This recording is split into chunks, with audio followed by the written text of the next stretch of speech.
Mhm.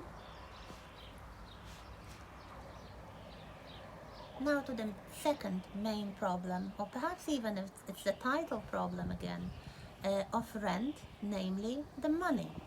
And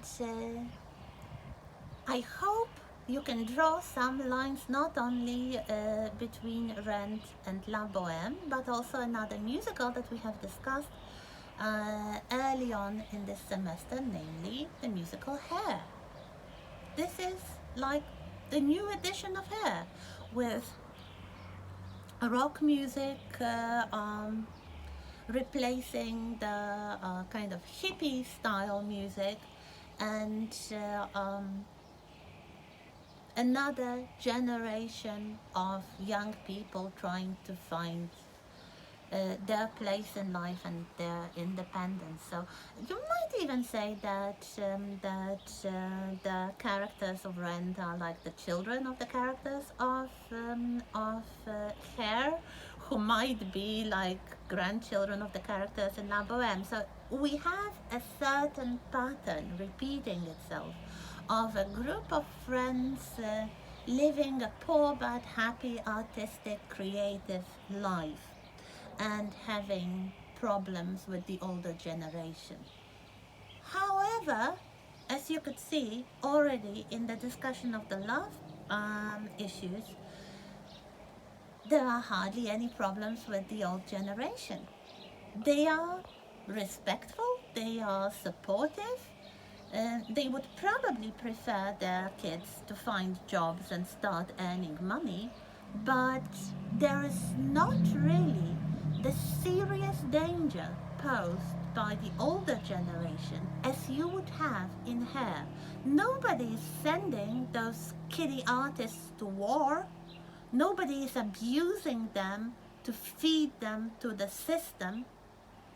And especially in the film version, you can see some of them actually sneaking to the dark side and getting jobs and starting earning money because what do they rebel against if you think about that? I'll give you the link to one of the big numbers of Rent, the one that is on one level taken directly from Puccini, the title La Vie Bohème, so Bohemian life, artistic, free life. And if you listen to the lyrics, you'll see that it's about everything and nothing. It's about just rebellion against everything with no um, plans, with no wishes, with nothing. They just want sex and drugs and rock and roll, and the rock and roll thing is perhaps the least important. So you'll have a long list of everything jumbled up.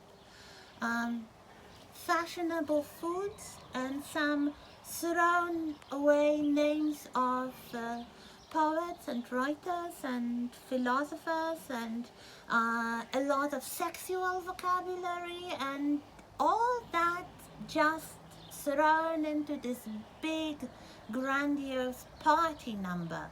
In the film version they actually perform this song in a restaurant which they demolish just to épater les bourgeois, so to shock the middle class, to shock basically Benjamin, their old friend, and the rich people he comes with.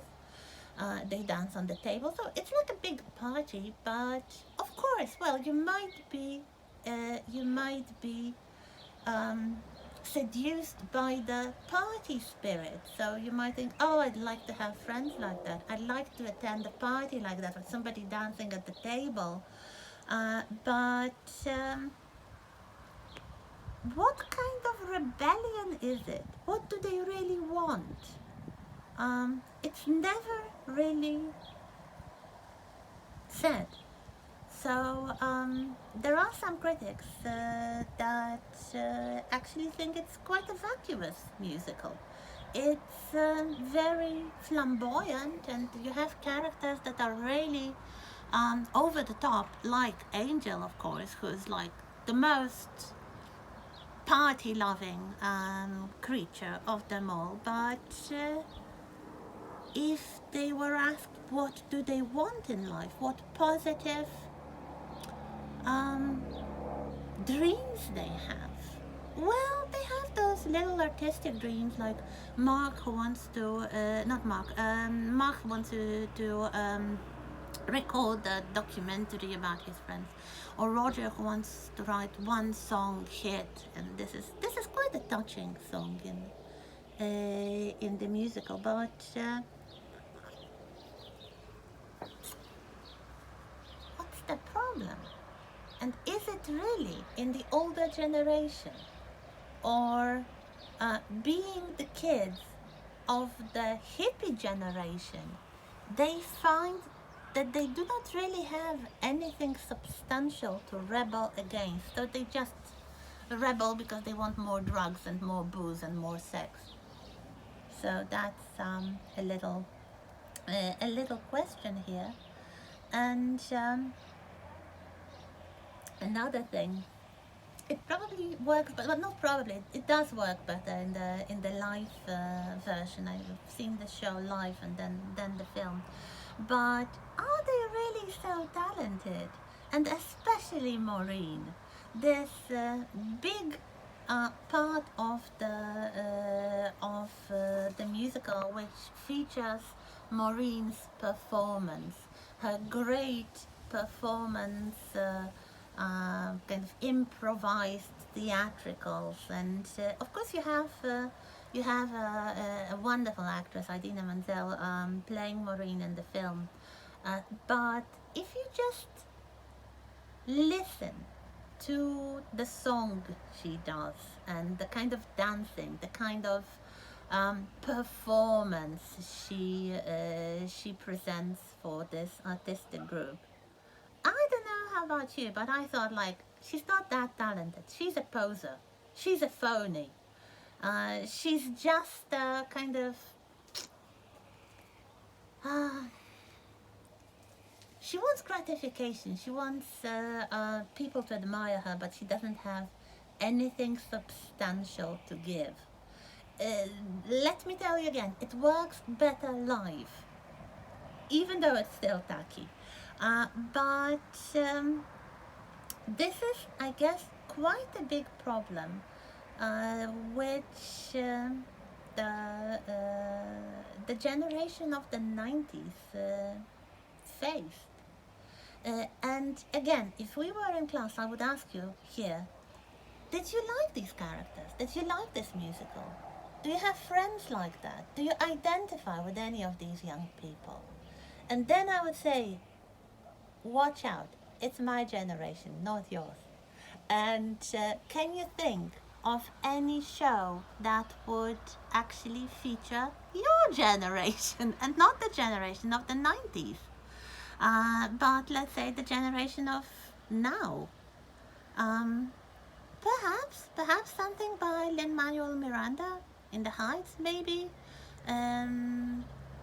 Hamilton, maybe, although it's a historical piece, not. But you have a group of friends, let's say. Okay.